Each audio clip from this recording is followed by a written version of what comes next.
أنت الرحمن يا الله، أنت الرحيم يا الله، أنت السلام يا الله، أنت العزيز يا الله، أنت القدوس يا الله، أنت الجبار يا الله. ولله الأسماء الحسنى فادعوه بها. نحمده ونصلي على رسوله الكريم، أما بعد فأعوذ بالله من الشيطان الرجيم، بسم اللہ الرحمن الرحیم، رب اشرح لی صدری ویسر لی امری واحلل عقدۃ من لسانی یفقہوا قولی۔ ناظرین، پروگرام اللہ کے خوبصورت نام کے ساتھ آپ کی خدمت میں حاضر ہیں۔ آج ہم انشاءاللہ اللہ سبحانہ وتعالی کے نام المصور پہ بات کریں گے۔ المصور کا معنی ہے صورت بنانے والا، شکل دینے والا۔ اللہ سبحانہ وتعالی المصور ہے، اس نے کروڑوں، اربوں اور کھربوں صورتیں بنائی، اور پھر ایک صورت دوسری صورت سے بالکل مختلف، کوئی دو صورتیں بھی ایک دوسرے سے مکمل طور پر مشابہ نہیں، کوئی دو انواع ایک دوسرے سے شباہت نہیں رکھتی۔ پھر اسی طرح ہر صورت کی اپنی ایک خاص سیرت بھی ہے، صرف ایسا نہیں کہ ظاہری شکل فرق ہے، بلکہ ہر ایک کا مزاج اور اس کے اندر کی باطنی صورت بھی مختلف ہے۔ تو اللہ سبحانہ وتعالی نے ہر چیز کی ایک معلوم شکل مقرر کی، اور ہر شکل کو دوسری شکل سے ممتاز اور انوکھا بنایا، جدا بنایا، تاکہ ایک دوسرے کو پہچانا جا سکے۔ مختلف چیزوں کی صورتیں اور شکلیں مختلف ہونے میں کیا حکمت تھی؟ اس کی وجہ یہ ہے جو ہماری سمجھ میں آتی ہے کہ اللہ سبحانہ وتعالی نے ہر چیز کو ایک جداگانہ تشخص دیا، ہر چیز کو ایک خاص مقصد کے لیے پیدا کیا، اس کی ایک خاص ضرورت تھی، اور اس ضرورت کو پورا کرنے کے لیے اس کو جو خصوصیات عطا کی، اس کے مطابق ہی اس کی ظاہری شکل بھی بنائی، اور وہ بہت ہی بہترین اور بہت ہی حکمت کے تقاضے کے تحت ہے۔ انسان کی صورت کو اللہ سبحانہ وتعالی نے بنایا اور سب سے بہترین شکل میں بنایا۔ قرآن پاک میں آتا ہے وَلَقَدْ خَلَقْنَاكُمْ ثُمَّ صَوَّرْنَاكُمْ ثُمَّ قُلْنَا لِلْمَلَائِكَةِ اسْجُدُوا لِآدَمَ فَسَجَدُوا إِلَّا إِبْلِيسَ لَمْ يَكُنْ مِنَ السَّاجِدِينَ، اور بلا شبہ یقیناً ہم نے تم کو پیدا کیا، پھر ہم نے تمہیں صورت عطا کی، پھر ہم نے فرشتوں سے کہا کہ آدم کو سجدہ کرو، تو سب نے سجدہ کیا سوائے ابلیس کے، وہ سجدہ کرنے والوں میں شامل نہ ہوا۔ تو اللہ سبحانہ وتعالی نے انسان کو عزت بخشی اور فرشتوں جیسی مخلوق کو انسان کے سامنے جھکا دیا۔ یہ انسان پر اللہ تعالیٰ کی کتنی بڑی نعمت ہے۔ اور پھر انسان کی ضرورت کی بے شمار چیزیں پیدا کی، اس کے کھانے پینے کے لیے، دیکھنے کے لیے، انجوائے کرنے کے لیے، اور دیگر زندگی کے کام کاج انجام دینے کے لیے۔ مثلا قرآن مجید میں کھانے کی مختلف چیزوں کے بارے میں، اور خصوصاً پھلوں کی مختلف انواع و اقسام کے بارے میں اللہ تعالیٰ فرماتے ہیں هُوَ الَّذِي أَنزَلَ مِنَ السَّمَاءِ مَاءً فَأَخْرَجْنَا بِهِ نَبَاتَ كُلِّ شَيْءٍ فَأَخْرَجْنَا مِنْهُ خَضِرًا نُخْرِجُ مِنْهُ حَبًّا مُتَرَاكِبًا وَمِنَ النَّخْلِ مِنْ طَلْعِهَا قِنْوَانٌ دَانِيَةٌ وَجَنَّاتٍ مِّنْ أَعْنَابٍ وَالزَّيْتُونَ وَالرُّمَّانَ مُشْتَبِهًا وَغَيْرَ مُتَشَابِهٍ انظُرُوا إِلَى ثَمَرِهِ إِذَا أَثْمَرَ وَيَنْعِهِ إِنَّ فِي ذَلِكُمْ لَآيَاتٍ لِقَوْمٍ يُؤْمِنُونَ۔ سورۃ الانعام میں اللہ تعالیٰ فرماتے ہیں وہی ہے جس نے آسمانوں سے پانی اتارا، اور ہم نے اس کے ساتھ ہر چیز کی انگوری نکالی۔ اب دیکھیے کہ عام مصوروں کے برعکس اللہ سبحانہ وتعالیٰ نے مختلف چیزوں کی جس طرح تخلیق کی اور جس طرح ان کو صورت عطا کی، وہ طریقہ کار بھی بالکل مختلف ہے۔ مثلا ایک پودا ایک خاص شکل پر پیدا ہوتا ہے، لیکن اس کی ابتدا اور اس کا آغاز کتنے نیچرل طریقے سے ہوتا ہے کہ فرمایا کہ ہم نے ہر چیز کی انگوری نکالی، پھر ہم نے اس سے سبز کھیتی نکالی جس سے ہم تہ بتہ چڑھے ہوئے دانے نکالتے ہیں، یعنی آخر میں اس کا پھل نکالا جو انسان کی ضرورت کا ہے، اور انسان اسے کھاتا ہے اور اس سے فائدہ اٹھاتا ہے۔ اور کھجور کے درختوں سے ان کے گابے میں سے جھکے ہوئے خوشے ہیں، یعنی گندم کو اور طرح سے اگایا اور اس کے برعکس کھجور کو اور طرح سے پیدا کیا، اور دونوں کی شکل و صورت بھی مختلف رکھی. اور انگوروں اور زیتون اور انار کے باغات ملتے جلتے اور نہ ملنے جلنے والے، یعنی ان کے پھل باہم بعض اوقات ایک دوسرے کے مشابہ بھی ہوتے ہیں، لیکن اس کے باوجود بھی ان کا ذائقہ اور ان کا سائز اور ان کا رنگ مختلف ہوتا ہے. اور بعض اوقات وہ نہیں بھی ملتے جلتے، بالکل ہی اپوزٹ ہوتے ہیں.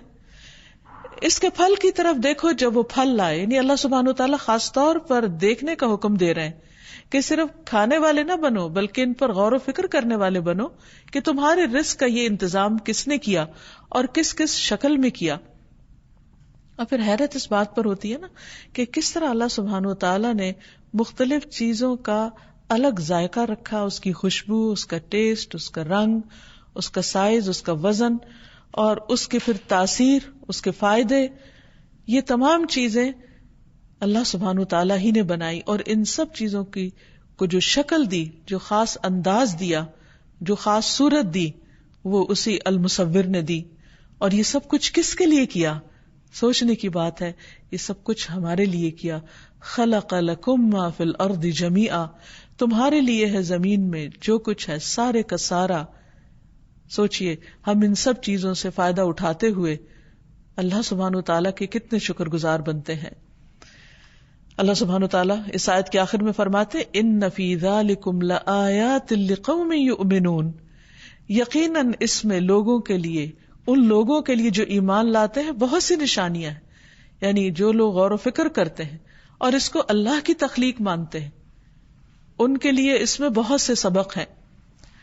ایک اور جگہ پر سورۃ الانعام ہی میں فرمایا وَهُوَ الَّذِي أَنشَأَ جَنَّاتٍ مَّعْرُوشَاتٍ وَغَيْرَ مَعْرُوشَاتٍ وَالنَّخْلَ وَالزَّرْعَ مُخْتَلِفًا أُكُلُهُ وَالزَّيْتُونَ وَالرُّمَّانَ مُتَشَابِهًا وَغَيْرَ مُتَشَابِهٍ كُلُوا مِن ثَمَرِهِ إِذَا أَثْمَرَ وَآتُوا حَقَّهُ يَوْمَ حَصَادِهِ وَلَا تُسْرِفُوا إِنَّهُ لَا يُحِبُّ الْمُسْرِفِينَ. اور وہی ہے جس نے باغات پیدا کیے، یعنی یہ چیزیں محدود مقدار میں نہیں، باغوں میں لگا دی، یعنی بھرے ہوئے ہیں باغ ان سارے پھلوں سے، چھپروں پر چڑھائے ہوئے اور نہ چڑھائے ہوئے، یعنی بعض پھل جو ہیں وہ بیلوں کی شکل میں مختلف پودوں پر آتے ہیں. اس کے پھل میں سے کھاؤ جب وہ پھل لائے، یعنی اللہ سبحانہ وتعالیٰ خود فرما رہے ہیں کہ کھاؤ اس میں سے، اور اس کا حق اس کی کٹائی کے دن ادا کرو. یعنی صرف خود نہیں کھاؤ، دوسروں کو بھی کھلاؤ، اور حد سے نہ گزرو، اسراف نہ کرو، یعنی کھانے میں ایک لمٹ رکھو. یقیناً وہ اسراف کرنے والوں سے، حد سے گزرنے والوں سے محبت نہیں رکھتا. یعنی اللہ سبحانہ وتعالیٰ کی یہ نعمتیں جو اس نے تمہارے لیے پیدا کی ہیں، ان کو استعمال کرتے ہوئے اس کو یاد رکھو. پھر اسی طرح نباتات کی مختلف قسمیں اتنی کہ لاکھوں میں ہیں جن کو انسان گن نہیں سکتا، جن میں سے بہت سی نباتات کو انسان کھانے کے نہیں بلکہ دوا کے طور پر اپنے استعمال میں لاتا ہے. فرمایا وَمَا ذَرَأَ لَكُمْ فِي الْأَرْضِ مُخْتَلِفًا أَلْوَانُهُ إِنَّ فِي ذَلِكَ لَآيَةً لِقَوْمٍ يَذَّكَّرُونَ. اور جو کچھ اس نے تمہارے لیے زمین میں پھیلا دیا جس کے رنگ مختلف ہیں، یعنی صورتیں ایسی بنائی کہ ہر رنگ دوسرے سے مختلف، مثلا گرین ہے یا سبز رنگ ہے تو اس میں بھی کوئی ہلکا ہے، کوئی گہرا ہے، اور کوئی کسی شیڈ کا ہے اور کوئی کسی طرح کا ہے. ان سب چیزوں کے امتزاج سے بھی اس نے زمین کے اندر ایسا حسن پیدا کیا کہ یوں لگتا ہے جیسے ایک نقش و نگار والی چادر پھیلی ہوئی ہو یا کوئی قالین بچھا ہوا ہو جس میں طرح طرح کے نقش و نگار بنے ہوئے ہوں. یہ ہے المصور جس نے اس خوبصورت طریقے سے زمین کو بنایا. اور فرمایا کہ یہ سب جو زمین میں پھیلا دیا اس کے رنگ مختلف ہیں، یعنی رنگوں کے اختلاف پر بھی غور کرو. بے شک اس میں ان لوگوں کے لیے یقیناً بڑی نشانی ہے جو نصیحت حاصل کرتے ہیں. پھر اسی طرح صرف پودے نہیں، پھل اور پودے نہیں بلکہ جمادات کی مختلف قسمیں ہیں، پہاڑوں میں مختلف رنگ ہیں. الم تر ان اللہ انزل من السماء ماء فاخرجنا به ثمرات مختلفا الوانها ومن الجبال جدد بيض وحمر مختلف الوانها وغرابيب سود. کیا تم نے دیکھا نہیں کہ بے شک اللہ نے آسمان سے کچھ پانی اتارا پھر ہم نے اس کے ساتھ کئی پھل نکالے، یعنی ایک پانی، ایک مٹی، ایک سورج کی روشنی، ایک طرح کی ہوا، ایک طرح کی زمین، لیکن ہر پھل کا رنگ، ذائقہ، اس کی شکل، اس کی خوشبو مختلف. یہ بھی کس قدر حیران کن بات ہے کہ معمولی سا بیج زمین میں ڈالا جاتا ہے لیکن اس سے کتنے ڈائمینشن میں ایک چیز سامنے آتی ہے. اور پہاڑوں میں سے کچھ سفید اور کچھ سرخ قطعے ہیں جن کے رنگ مختلف ہیں، اور کچھ پہاڑ سخت کالے رنگ کے ہیں. یعنی سبھی پہاڑ مٹی سے بنے ہوئے ہیں لیکن ان کے رنگ کس قدر مختلف ہیں. ایک اور جگہ پر فرمایا وَفِي الْأَرْضِ قِطَعٌ مُتَجَاوِرَاتٌ وَجَنَّاتٌ مِنْ أَعْنَابٍ وَزَرْعٌ وَنَخِيلٌ صِنْوَانٌ وَغَيْرُ صِنْوَانٍ يُسْقَى بِمَاءٍ وَاحِدٍ وَنُفَضِّلُ بَعْضَهَا عَلَى بَعْضٍ فِي الْأُكُلِ إِنَّ فِي ذَلِكَ لَآيَاتٍ لِقَوْمٍ يَعْقِلُونَ. اور زمین میں ایک دوسرے سے ملے ہوئے مختلف ٹکڑے ہیں، یعنی زمین کی مٹی کے رنگ بھی مختلف ہیں، اور انگوروں کے باغ اور کھیتی اور کھجور کے درخت کئی تنوں والے اور ایک تنے والے، یعنی بعض اوقات ایک جگہ سے ایک تنے کا درخت نکلتا اور بعض اوقات اسی جگہ سے ایک نہیں 2 3 تک بھی، جنہیں ایک ہی پانی سے سیراب کیا جاتا ہے. یعنی حیرت کی بات ہے، غذا ایک ہی، فضا ایک، لیکن شکلیں مختلف. اور ان میں سے بعض کو ہم پھل میں بعض پر فوقیت دیتے ہیں، یعنی ایک ہی درخت کا پھل ہوتا ہے، ایک کا ذائقہ اچھا اور دوسرے کا اس سے کم. بلا شبہ اس میں لوگوں کے لیے یقیناً بہت سی نشانیاں ہیں جو سمجھتے ہیں. پھر اسی طرح حیوانات کی شکلیں اور رنگ مختلف. فرمایا واللہ خلق کل دابۃ من ماء فمنہم من یمشی علی بطنہ ومنہم من یمشی علی رجلین ومنہم من یمشی علی 4 یخلق اللہ ما یشاء ان اللہ علی کل شیء قدیر. اور اللہ نے ہر چلنے والا جاندار ایک قسم کے پانی سے پیدا کیا، یعنی سب کی اصل ایک ہے لیکن شکلیں مختلف.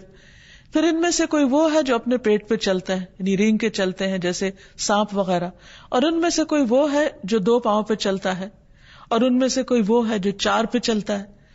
اللہ پیدا کرتا ہے جو چاہتا ہے، یقیناً اللہ ہر چیز پر خوب قادر ہے. اسی طرح اللہ سبحانہ وتعالی نے انسانوں کے رنگ، اخلاق، طبیعتیں اور مزاج بھی مختلف بنائے. رسول اللہ صلی اللہ علیہ وسلم نے فرمایا اللہ تعالیٰ نے آدم کو ایک مٹھی مٹی سے پیدا کیا جسے ساری زمین سے جمع فرمایا، یعنی ہر جگہ سے لی وہ مٹی.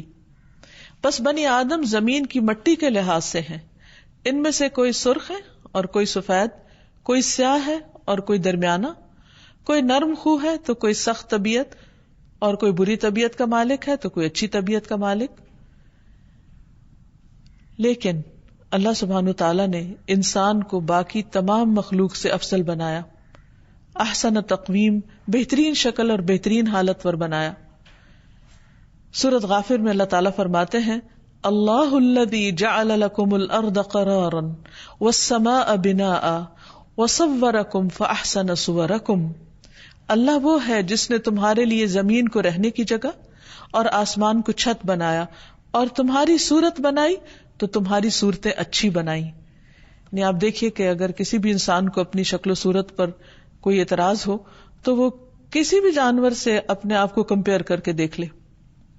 مثلا چمپینزی ہے یا بندر ہے جو انسانوں سے نسبتاً قریب ہوتی ہیں جن کی شکلیں، تو انسان اپنی صورت پر الحمدللہ پکار اٹھے گا اور اللہ تعالیٰ کا شکر ادا کرے گا. اللہ سبحانہ تعالیٰ نے کتنے مناسب متناسب انداز میں سب کچھ بنایا.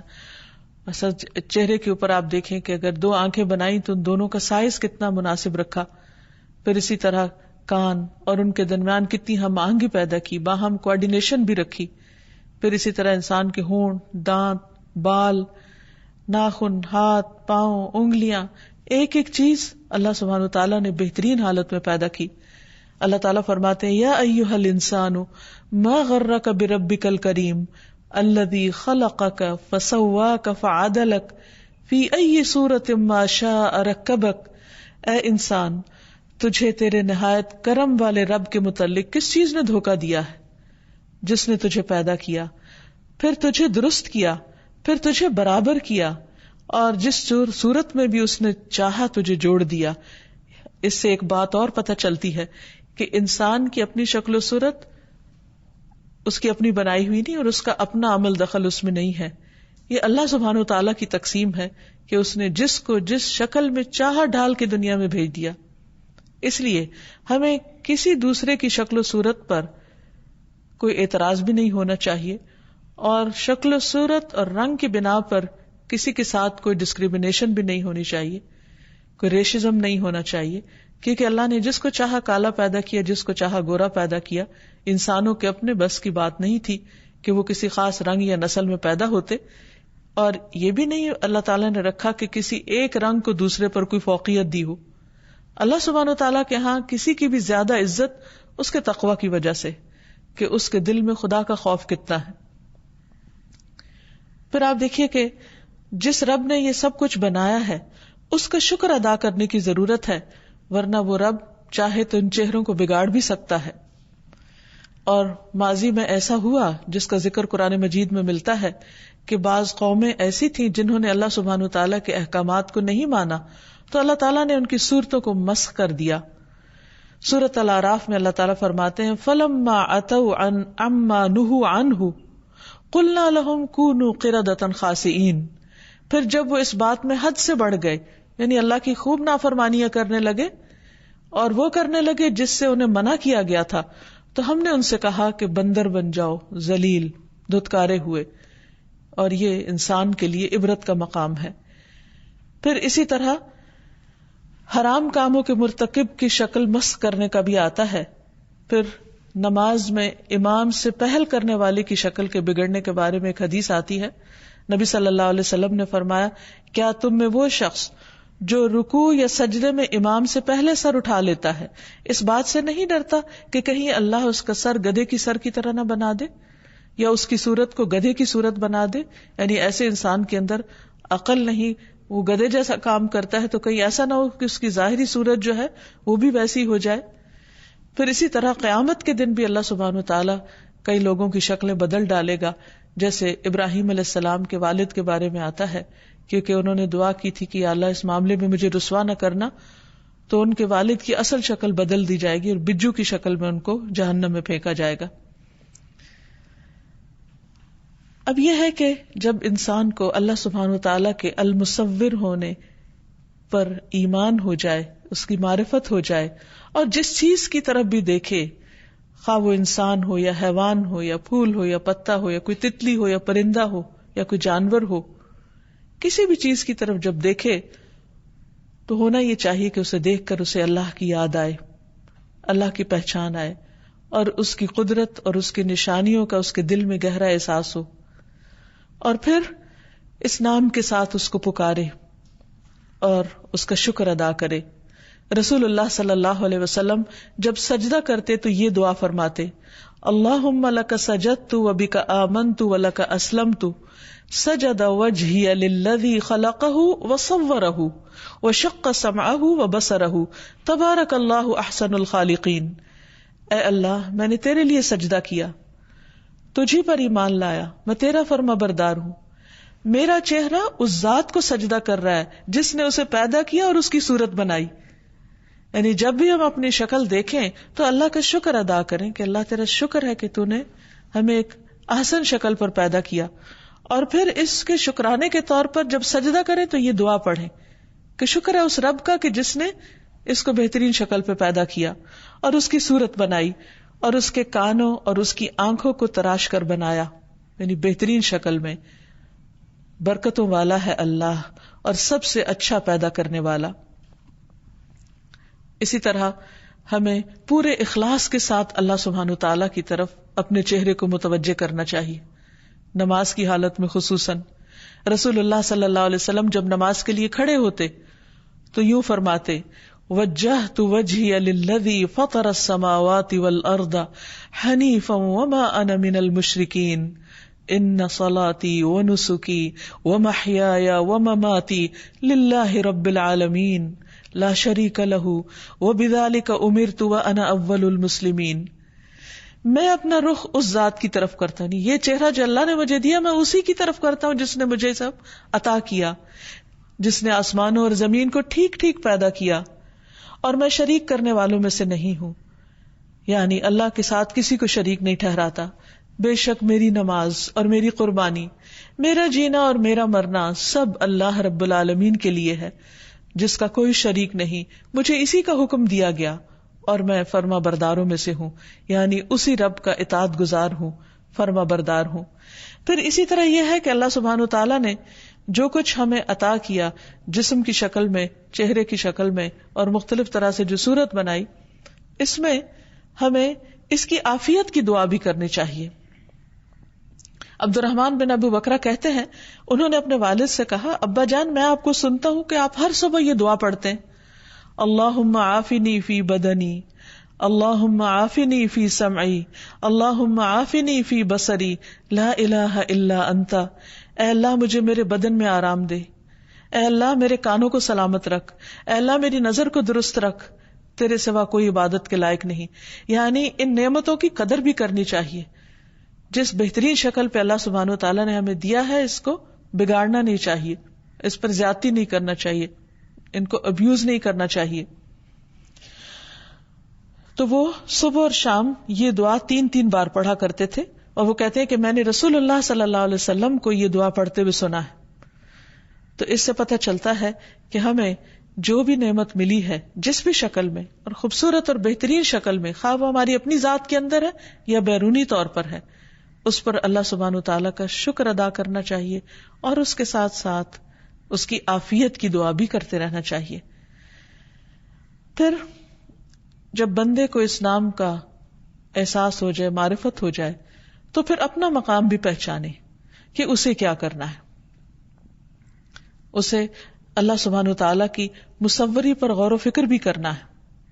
اللہ تعالیٰ فرماتے ہیں وَهُوَ الَّذِي مَدَّ الْأَرْضَ وَجَعَلَ فِيهَا رَوَاسِيَ وَأَنْهَارًا وَمِنْ كُلِّ الثَّمَرَاتِ جَعَلَ فِيهَا زَوْجَيْنِ اثْنَيْنِ يُغْشِي اللَّيْلَ النَّهَارَ إِنَّ فِي ذَلِكَ لَآيَاتٍ لِقَوْمٍ يَتَفَكَّرُونَ. وہی ہے جس نے زمین کو پھیلا دیا تو اس پھیلی ہوئی زمین کی طرف انسان نگاہ دوڑائے. اس میں پہاڑ اور ندیاں بنائیں، ان کے اندر خود ایک حسن ہے، اس میں زبردست قسم کی بیوٹی ہے، اس زبردست تناسب ہے، رنگوں کا بھی تناسب ہے. تھوڑی دیر کے لیے سوچئے کہ اگر زمین نیلی ہوتی اور آسمان سبز ہوتا تو کیا نظارہ ہوتا. یہ بھی اللہ سبحانہ وتعالیٰ کی سلیکشن ہے کہ اس نے آسمان کا رنگ اپنی مرضی سے نیلا رکھا اور زمین کو سبز بنایا، یا مٹی کا رنگ براؤن رکھا. اگر زمین کی ساری مٹی سخت کالے سیاہ رنگ کی ہوتی تو پھر اس پہ چلتے ہوئے ہماری کیفیت کیا ہوتی. لیکن کتنا مائلڈ کلر رکھا اور کتنا بہترین کہ جس میں انسان کے لیے ایک سکون ہے، اور پھر اس کے اوپر جو کچھ چھکتا ہے اس کے ساتھ کتنا بہترین کمبینیشن بھی ہے. اور فرمایا اور اس میں تمام پھلوں میں سے ایک ایک جوڑا 2 قسم کا بنایا، وہ رات کو دن پر اڑھا دیتا ہے، اس کا اپنا ایک حسن ہوتا ہے. چیزیں صبح کی روشنی میں اور طرح نظر آتی ہیں، دوپہر کی تیز دھوپ میں اور طرح ان کے رنگ نظر آتے ہیں، جب شام کو سائے ڈھلنے لگتے ہیں تو ہر چیز کا رنگ ایک اور حسن دکھاتا ہے. اور پھر جب رات کا اندھیرا چھا جاتا ہے تو وہی درخت اس سیاہ اندھیرے کی وجہ سے ان سے خوف بعض اوقات آنے لگتا ہے. تو اللہ سبحانہ وتعالیٰ 24 گھنٹے کے اندر مختلف طرح کے کنٹراسٹ دکھاتا ہے.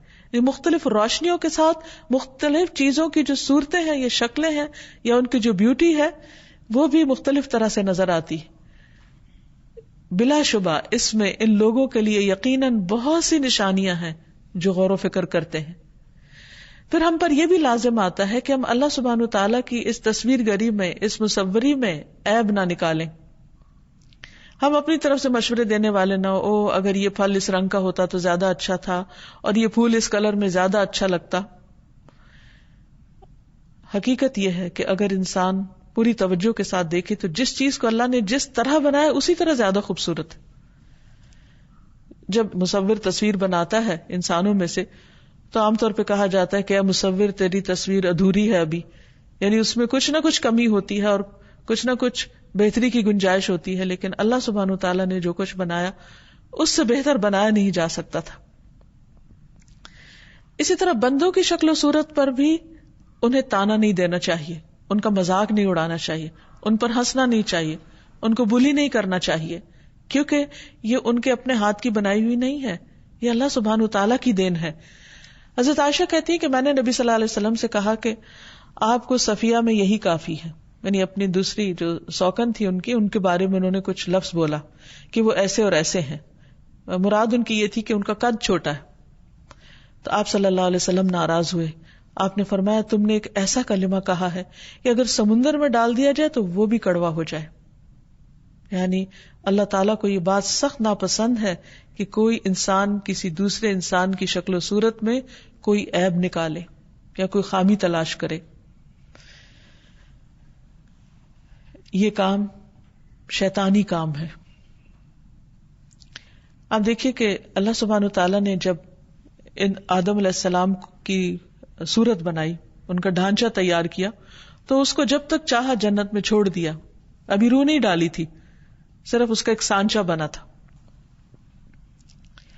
تو اب یہ ہے کہ ابلیس نے دیکھا کہ یہاں ایک نئی چیز بنی ہوئی, تو وہ چاروں طرف سے اسے گھوم گھوم کے دیکھتا رہا, ہر طرف سے. اچھا یہ کیا بنا ہے, یہ کان ہے, یہ آنکھیں ہیں, یہ فلاں ہے, فلاں ہے. لیکن جب اس نے دیکھا کہ اس کے اندر کا خول خالی ہے, یعنی ابھی چونکہ صرف وہ مٹی کی صورت میں ایک ڈھانچہ تھا, تو جو پیٹ کا جوف ہے وہ خالی تھا, اس میں کوئی چیز نہیں تھی. تو کہنے لگا کہ اللہ نے ایک ایسی مخلوق بنائی ہے جو اپنے اوپر قابو نہ رکھ سکے گی, اس کا اندر کنٹرول نہیں ہوگا, اپنا نفس اس کے کنٹرول میں نہیں ہوگا.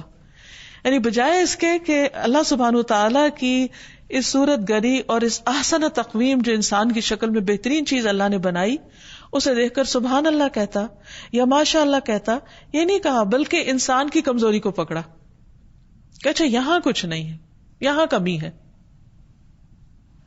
اچھا ہم عام طور پر کیا کرتے ہیں, جب کوئی بچہ پیدا ہوتا ہے تو نئے پیدا ہونے والے بچے کو عام طور پر جب لوگ اٹھاتے ہیں تو اللہ کا شکر کم ادا کرتے ہیں. یہ نہیں کہتے کہ تبارک اللہ احسن الخالقین, جیسے اللہ تعالیٰ نے خود فرمایا سب کچھ بنانے کے بعد کہ مختلف سٹیجز کا جہاں ذکر آتا ہے قرآن مجید میں, اس کے بعد اللہ تعالیٰ کی شان بیان کی گئی ہے. ہم اس وقت اللہ کی شان کم بیان کرتے ہیں. ہم عموماً شکل و صورت پہ تبصرہ شروع کر دیتے ہیں, ناک موٹا ہے, کان چھوٹے ہیں, رنگ کالا ہے, فلاں چیز ہے. یہ تو ایک مومن کی شان نہیں ہو سکتی. اللہ سبحانہ و تعالیٰ جس کو جو جیسا بچہ بھی دے, حتیٰ کہ اگر اس کے اعضاء پورے صحیح سلامت نہ ہو, تو بھی انسان اللہ کا شکر ادا کرے کہ یہ اللہ کا فیصلہ ہے, یہ اللہ کی تخلیق ہے, میں کون ہوں اس میں نقص نکالنے والی. ہمیں یہ زیبا نہیں دیتا جو المصور کو پہچانتا ہے اور جو اس بات کو مانتا ہے کہ اللہ سبحانہ و تعالیٰ نے جیسا چاہا بنایا. هو الذی یصورکم فی الارحام کیف یشاء, وہی ہے جو ماں کے رحم میں, ماں کے پیٹ میں تمہاری صورتیں بناتا ہے جیسے وہ چاہتا ہے, اس میں کسی کا کوئی اختیار اور دخل نہیں. تو اس لیے جو کچھ سامنے آئے اس کو خوشی سے قبول کریں اور اللہ کی تعریف بیان کریں کہ یہ میرے رب نے بنایا. دوسری طرف ایک اور چیز جس کا خیال رکھنا ضروری ہے وہ یہ کہ اللہ سبحانہ و تعالیٰ نے اپنی اس صفت میں کسی اور کو شریک نہیں کیا, لہذا اس نے جاندار چیزوں کی تصویر بنانے سے منع کیا. یعنی ہیومن بینگز کی تصویریں یا جانوروں کی جس کے اندر بھی روح ہے اس کی تصویر نہ بنائی جائے یا مکمل شکل میں ہو بہو نہ بنائی جائے. رسول اللہ صلی اللہ علیہ وسلم نے فرمایا جو کوئی تصویر بنائے گا اسے مکلف کیا جائے گا, یعنی اسے اس بات کو کہا جائے گا کہ وہ اس میں روح بھی ڈالے جو وہ نہیں کر سکے گا. حقیقت یہ ہے کہ انسان تو ایک مکھی بنانے پر بھی قادر نہیں ہے.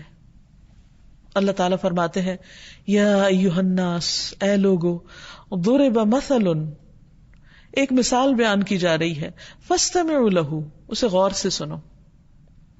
ان الذین تدعون من دون اللہ, جن ہستیوں کو تم اللہ کو چھوڑ کے پکارتے ہو, یعنی جن کو تم خدا سمجھے بیٹھے ہو, جن کے پاس اپنی حاجتیں لے کر جاتے ہو, لن یخلقوا ذبابا, انہوں نے تو ایک مکھی بھی نہیں بنائی, اور بڑی بڑی چیزیں پیدا کرنا تو دور کی بات. وَلَوِ اجْتَمَعُوا لَهُ, خواہ وہ سارے اس کے لیے اکٹھے ہو جائیں. اور ان کی حالت تو یہ ہے کہ وَإِن يَسْلُبْهُمُ الذُّبَابُ شَيْئًا, اگر مکھی ان سے کچھ چھین کے لے جائے, لا یستنقذوہ من، وہ اسے چھڑا بھی نہیں سکتے. یہ کہا جاتا ہے کہ مکھی جس چیز سے بیٹھتی ہے جو بھی منہ میں لیتی ہے اسی وقت اس کو ڈائجسٹ کر لیتی ہے. جب وہ چیز ڈائجسٹ ہو جاتی ہے تو انسان اسے واپس کہاں سے نکالے گا. ضعف الطالب والمطلوب وما قدر اللہ حق قدرہ ان اللہ لقوی عزیز. کمزور ہے مانگنے والا اور وہ بھی جس سے مانگا گیا، انہوں نے اللہ کی قدر نہیں کی جو اس کی قدر کا حق ہے. بے شک اللہ بہت قوت والا سب پر غالب ہے. پھر اسی طرح اس چیز سے منع کیوں کیا گیا ہے کہ انسان کسی جاندار کی تصویر نہ بنائے؟ کیونکہ یہ اللہ سبحانہ وتعالی کی تصویر گری کی مشابہت اختیار کرنا ہے. حضرت عائشہ کہتی ہیں کہ ایک مرتبہ میں نے اپنے گھر کے دروازے پہ ایک پردہ لٹکا دیا جس پر کچھ تصویریں بنی ہوئی تھی. نبی صلی اللہ علیہ وسلم میرے ہاں تشریف لائے تو اسے دیکھ کر آپ نے اپنے ہاتھ سے اس پردے کے ٹکڑے کر دیے. پھر فرمایا اللہ کے نزدیک قیامت کے دن سب سے زیادہ سخت عذاب ان لوگوں کو ہوگا جو اللہ تعالی کی تخلیق میں مشابہت اختیار کرتے ہیں. یعنی اس چیز سے منع کیا گیا ہے، خصوصاً وہ تصاویر اور وہ مجسمے جو عبادت کی غرض سے بنائے گئے ہوں. ابن عباس کہتے ہیں کہ نبی صلی اللہ علیہ وسلم بیت اللہ میں داخل ہوئے تو اس میں ابراہیم علیہ السلام اور مریم علیہ السلام کی تصویریں تھیں، یعنی باقاعدہ پینٹنگز تھیں. تو آپ نے فرمایا قریش کو کیا ہو گیا، ان لوگوں نے یہ کام کیوں کیا کہ اللہ کے گھر میں اوروں کی تصویریں بنا دی، حالانکہ انہوں نے سنا ہوا ہے، یعنی قریش کو یہ بات پتا ہے کہ فرشتے کسی ایسے گھر میں داخل نہیں ہوتے جس میں تصویریں رکھی ہوں. یہ ابراہیم علیہ السلام کی تصویر ہے اور وہ بھی پانسا پھینکتے ہوئے، یعنی ایک پیغمبر کو وہ کام کرتے ہوئے دکھایا جو اس نے زندگی بھر کبھی نہیں کیا. ایک اور روایت میں آتا ہے نبی صلی اللہ علیہ وسلم نے فرمایا اس شخص سے بڑا ظالم کون ہوگا جو میری مخلوق کی طرح پیدا کرنے چلا ہے. اگر اسے یہی گھمنڈ ہے تو اسے چاہیے کہ ایک دانہ پیدا کر دے، صرف ایک سیڈ یا ایک چیونٹی پیدا کرے. وہ تو چیونٹی بھی نہیں بنا سکتا، مکھی بھی نہیں بنا سکتا، تو وہ یہ سب کچھ کہاں سے بنانے چلا ہے. پھر اسی طرح ایک مرتبہ نبی صلی اللہ علیہ وسلم گھر میں داخل ہوئے تو حضرت عائشہ کہتی ہیں کہ میں نے تکیے خریدے ہوئے تھے جن میں تصویریں تھیں. تو رسول اللہ صلی اللہ علیہ وسلم دروازے پر ہی رک گئے اور اندر نہیں آئے. تو میں کراہت کو پہچان گئی. میں نے عرض کیا یا رسول اللہ، میں اللہ اور رسول کی طرف توجہ کرتی ہوں، توبہ کرتی ہوں، آپ فرمائیں مجھ سے جو بھی گناہ سرزد ہوا ہے. تو آپ نے فرمایا یہ تکیے کیسے ہیں؟ عائشہ کہتی ہے کہ میں نے عرض کیا کہ میں نے یہ تکیے اس لیے خریدے کہ آپ ان پہ بیٹھیں اور ٹیک لگائیں. آپ نے فرمایا تصویر والوں کو قیامت کے دن عذاب ہوگا اور کہا جائے گا تم نے جو کچھ یہ کیا ہے اسے زندہ کرو. پھر فرمایا جس گھر میں تصویریں ہوتی ہیں وہاں رحمت کے فرشتے نہیں آتے. اسی طرح ایک اور روایت سے پتہ چلتا ہے کہ مصور کو عذاب دینے کے لیے جہنم میں ایک گردن مقرر ہے. رسول اللہ صلی اللہ علیہ وسلم نے فرمایا قیامت کے دن جہنم سے ایک گردن برآمد ہوگی جس کی 2 آنکھیں ہوں گی جن سے وہ دیکھتی ہوگی، 2 کان ہوں گے جن سے وہ سنتی ہوگی، اور ایک زبان ہوگی جس سے وہ بولتی ہوگی. اور وہ کہے گی کہ مجھے 3 قسم کے لوگوں پر مسلط کیا گیا ہے، ہر سرکش ظالم پر، اللہ تعالیٰ کے ساتھ دوسروں کو معبود بنانے والوں پر، اور تصویر بنانے والوں پر. سوال یہ پیدا ہوتا ہے کہ تصویر کے بارے میں اتنے سخت احکامات کیوں ہیں؟ اس کی وجہ یہ ہے کہ اول دور میں شرک کا آغاز اسی سے ہوا. حضرت نوح علیہ السلام کے زمانے میں کچھ ایسے لوگ تھے جو بہت نیک تھے، جنہوں نے لوگوں کو اللہ سبحانہ وتعالی کی طرف بلایا.